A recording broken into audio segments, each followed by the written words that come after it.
Okay, one word to describe me.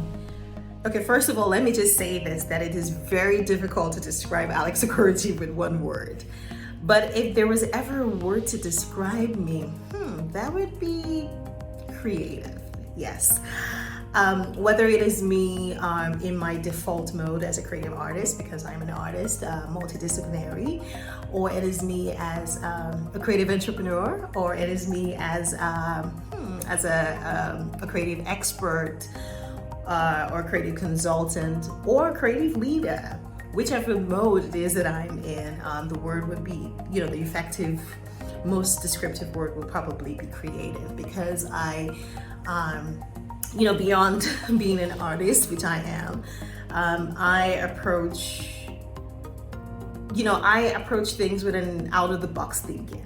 I do a lot of things with an innovative mindset, and for me, even as a creative consultant, I'm thinking, how can I provide innovative solutions to problems? So the word would be creative, because I'm constantly creating things. I'm imaginative, and that's just who I am. So the word would be creative. I guess that's the best way to say this.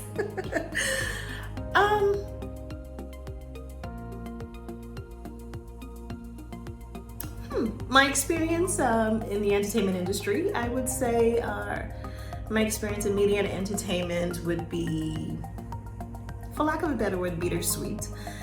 I wish the phrase was a bit different. I wish I could say sweet bitter, because that would be, I always like to think about things from the more positive sort of point of view. And I would say it's more positive than it has been negative, to be honest. This is an industry that I know like the back of my hand. This is the industry that I've been in for almost, it'll be 18 years professionally, in December. But this is an industry I was born into. This is an industry that I grew up in. So for a lot of people just find themselves there, or stumble themselves in, or worked their part to get it in. I was born into this. So this is an industry that I know like the back of my hands.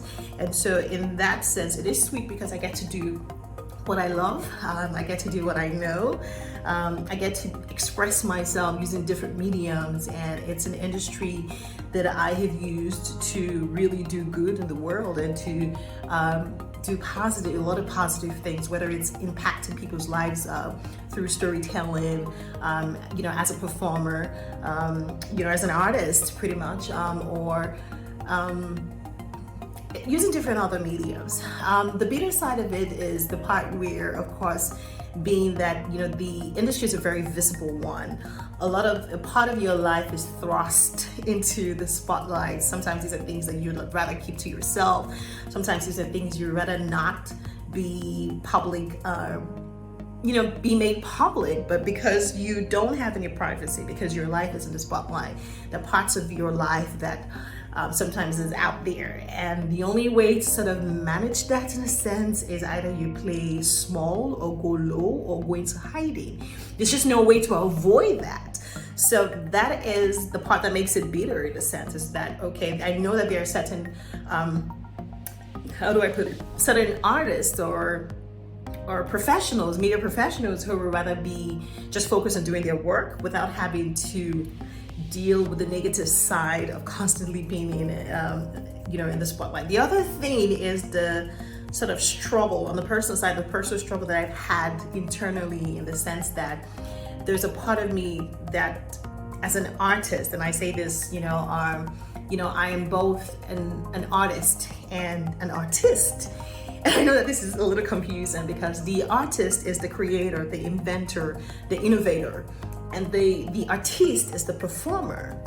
And so sometimes the artist might be the artist, or the artist might be the artist, and many times the artist may not be the artist. And in this sense is that sometimes the creator of a work, or the inventor of the work, may not necessarily be the performer. And many times the creator or the inventor, the artist, usually that default mode is to create for self-expression. In other words, many times we will write just because we want to express something that we feel, or we observe, or we've noticed, or we've experienced. It's for self-expression. However, the artist expresses for it performs for applause, for appreciation, to be celebrated, and mostly for entertainment, right? For entertainment value, for the entertainer, for the audience. In other words, your appreciation and your applause and the value is in the hands of the audience, or whoever it is that would be the recipient of the work that you've created. And that is a dichotomy for somebody like me, because there's a part of me where I just create things for self-expression, not really interested in being applauded, not doing it because I need feedback, just as an outlet. And I guess that's what media does for us. However, the performer needs feedback, and the performer needs the feedback to be actually positive, right? So me being an actor who's a performer, and being a writer who's a creator, or just being, whether, there are parts of me that is the performance part, whether I'm a host, for example. As a host, if you're hosting an event, you definitely want your audience to be carried along. You're looking at their faces for response. When you host a radio show, you're thinking of your audience. What do they think about the conversation? Like getting the right feedback. These are the things that you care about on the performance side. As a creator, you're like, well, I don't really care if anybody likes this or doesn't. I'm just using this opportunity to just say my truth, to speak my truth, or to speak how I feel, or to write. So a songwriter may write a song for the sake of just art, right? For their own self-expression art. And the singer, the singer who gets to perform the song, or the musician, has to do it to make sure that the audience, or the people who get to listen to that song, actually enjoys the song. Now, it's even worse if the songwriter is a singer. So in my case, these are the things that I get to struggle with, because the entertainment industry is an industry that you literally live your life for validation, right? You care what your followers think, you care what people think. You're supposed to care. Even if you don't care by default, you're supposed to care, because you're held to certain standards. You're held to certain there's certain expectations that society has of you, and so you have to measure up. And for you to measure up, you have to care. And that's something that I've struggled with. Other than that, my experience has been beautiful, wonderful. I love being able to use all of these different mediums, and I love having the privilege to be able to be part of an industry that really makes a lot of difference in the world, because whether we like it or not, art is not just entertainment. Actually, it is also education, and this is the first form of education that a lot of people, and a lot of children, a lot of people come in contact with, that has changed their lives. So yes. My greatest quality as a woman would be, the ability to multitask. I think women are great multitaskers, first of all. Women are great multitaskers. We're able to handle many things at once. A woman can be a caretaker. She can be a career woman. She can raise children. She can do multiple things at the same time. I think that has enhanced also my ability as a multi-passionate artist. I use different forms of art. And even as a visual artist, or as a literary artist, or as a performing artist, me being able to multitask or lead organizations and run businesses and still be a mother, I think that multitasking ability as a woman has helped me as a creative who is not just multi-passionate, but multidisciplinary and multi-talented. So I think that would be one of my best qualities, actually. Yeah.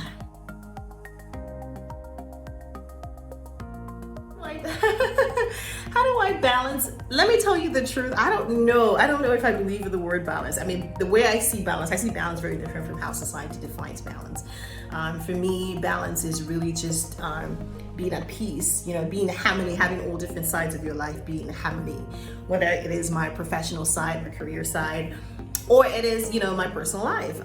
And I'm fortunate in the sense that I see art as art imitating life. And that gives me the ability to sort of have not a big line. I think that's enough. I don't have that sort of very wide line between my professional and my personal life, in a sense, because my professional life is my personal life. Art is life. I live what I see and breathe every day.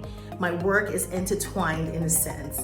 For some people, they may feel the need to separate that by virtue of the industry that they belong to, the work that they do. But for me, in my own career, artist life. You know, it's like there's a fine line between the work that I do in my professional, you know, me creating impact in the world, doing, you know, the social courses for which I stand up for, and even me being a parent. The truth is, I cannot create a world that is beautiful and comfortable and beneficial to myself or to my child or to even just the people that I care about and the people for which that I do the things that I do every day, if I don't show up in these different ways. So for me, the way I balance it is I just do what I need to do. Really, I just feel like they're connected, and it's a privilege for me to be able to show in different ways. And I just do what needs to be done when it needs to be done, and I'm okay and comfortable and at peace with all of these different parts. I don't feel the need to sort of separate any of it because I think there's a connection. So that's how I would answer that.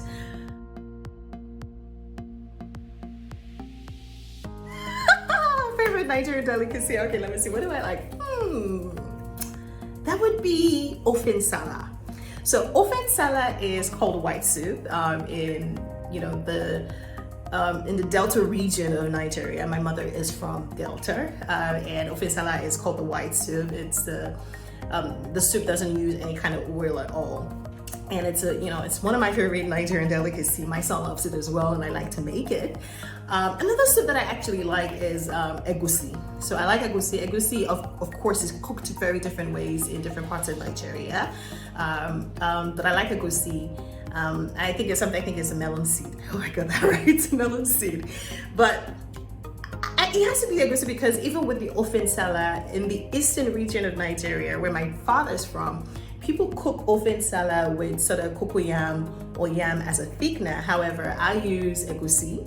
I like the ofe nsala that uses egusi, so maybe egusi is actually the key thing. However, if you're trying to ask me whether it is Nigerian jollof rice versus Ghana jollof rice, let me tell you a secret. Don't tell anyone. I choose Ghana jollof. Yeah. So that's it pretty much. Egusi and ofe nsala. Thank you.